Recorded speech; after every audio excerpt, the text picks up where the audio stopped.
많은 사람들이 저를 친미주의자다, 지나치게 미국 편을 드는 거 아니냐, 이렇게 말씀하시는 분들이 계십니다. 지나치게 미국 편을 드는 게 아니고요. 이 정부가 지나치게 미국을 홀대하고 있기 때문에 그렇게 해서는 안 된다라는 입장을 견지하고 있는 거죠.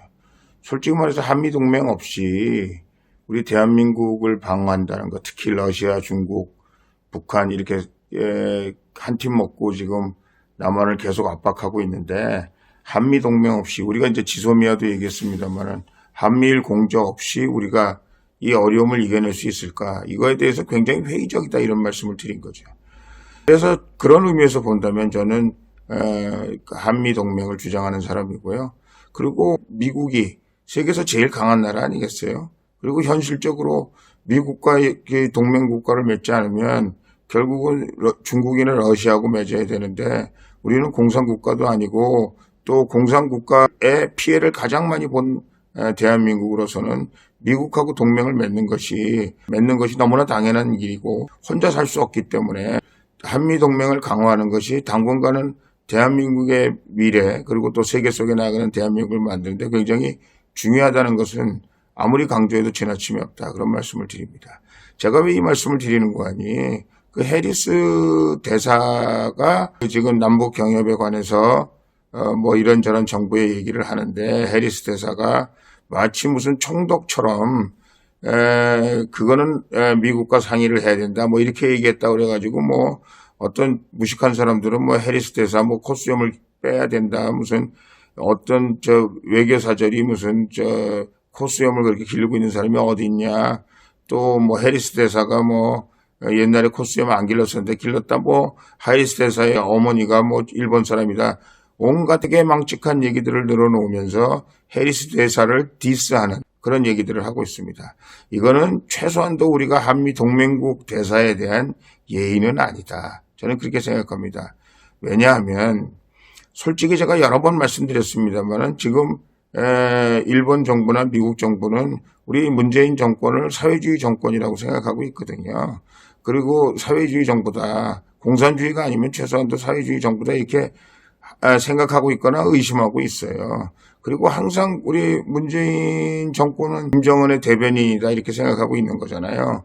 그리고 사실은 북교의 비핵화 문제라든가 아니면 북한의 문제를 지금 해결하는 데 있어서 가장 큰 걸림돌이 우린 남쪽이다, 문재인 정권이다, 이렇게 생각하고 있거든요. 그런 것들에 대해서 기본적인 이해가 없으면 해리스 대사가 왜 이렇게 얘기하고 있는가에 대해서 자꾸 우리가 오해할 수 있는 소지가 있다, 저는 그렇게 생각합니다. 첫 번째, 이 해리스 대사 문제, 이거는 절대 동맹국 대사에 대한 예의가 아니다. 저도 해리스 대사 만나서 뭐 이런저런 얘기들을 많이 나눠보지만 굉장히 조심성 있게 말씀하시는 분이고요. 또 그런 얘기들에 대해 정치적으로 민감한 사안에 대해서는 될 수 있으면 바깥에 있는 사람들에게 그 얘기를 전달하지 않았으면 좋겠다, 이런 말씀들을 많이 하고 계시고, 또 실질적으로 많이 지켜지고 있어요. 해리스 대사는 이제 군인 출신이잖아요. 무관 출신이기 때문에 어떤 면에서는 외교관이라기보다는 무관으로서 지금 우리 대한민국의 여러 가지 정치적인 상황을 볼 때 무관의 배경을 가진 대사가 필요하다, 그래서 아마 해리스 대사가 지금 이 상황에서는 한국의 대사로 오는 게 좋겠다, 그래서 호수 대사로 임명돼 있다가 지금 한국 대사로 오신 분 아니겠습니까? 그래서 지금 이 상황을 해병사령관 관점에서도 관찰해 볼 필요가 있다, 이렇게 생각해서 아마 미국 정부가 임명했다고 저는 생각을 하는데요. 이 해리스 대사의 말이 우리 정부에 전해졌다면 이거는 제가 보기엔 적극적으로 우리 정부를 도와주는, 한미동맹이 사실 굉장히 위기에 있잖아요. 지금 뭐 방위비 분담 문제도 있지만 미국 조야에서는 한국은 완전히 미국의 그 공로를 잊어버린 나라다.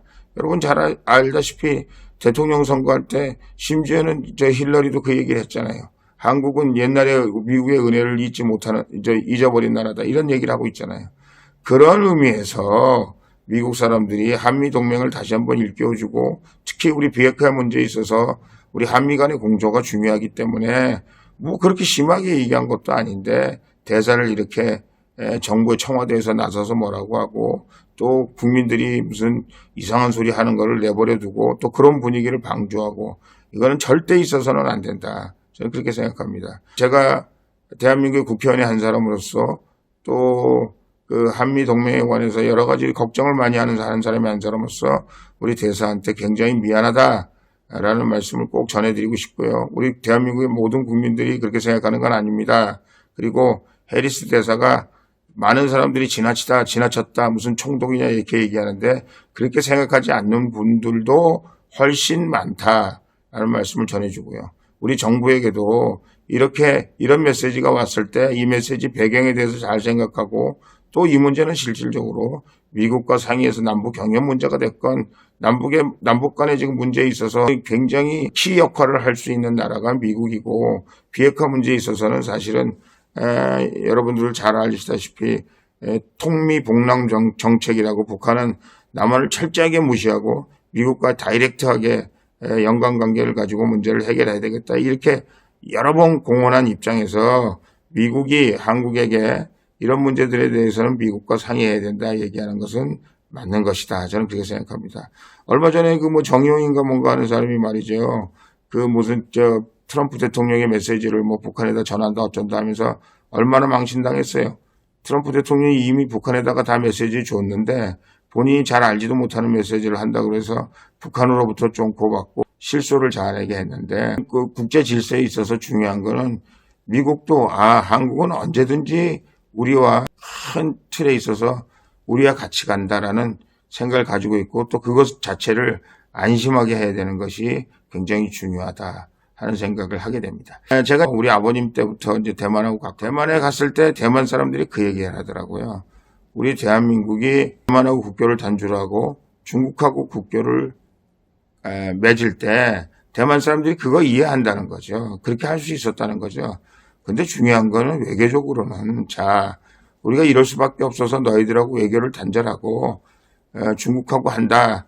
이렇게 어떤 경로를 통해서든지 얘기를 했어야 되는데 그 전날까지도 절대 그런 일이 없다 그러고 중국하고 외교를 맺은 것은 자기들한테 너무 섭섭했다. 그 과거에 대해서 그런 얘기를 하는데 외교라는 것은 그런 면에 있어서 굉장히 어려운 거거든요. 그래서 어떤 면에서는 이 해리스 대사가 우리에게 이런 정보를 어떻게 보면 먼저 주었다는 것은 어떤 면에서는 우리 정부를 도와주려고 했던 측면도 저는 있으리라고 생각해서 너무 고깝게 생각하지 말고 이 문제를 이성적으로 그리고 우리 정부가 합리적으로 그리고 한미동맹의 기본적인 틀에서 이해하고 이것을 풀어나갔으면 좋겠다라는 말씀을 드립니다. 감사합니다.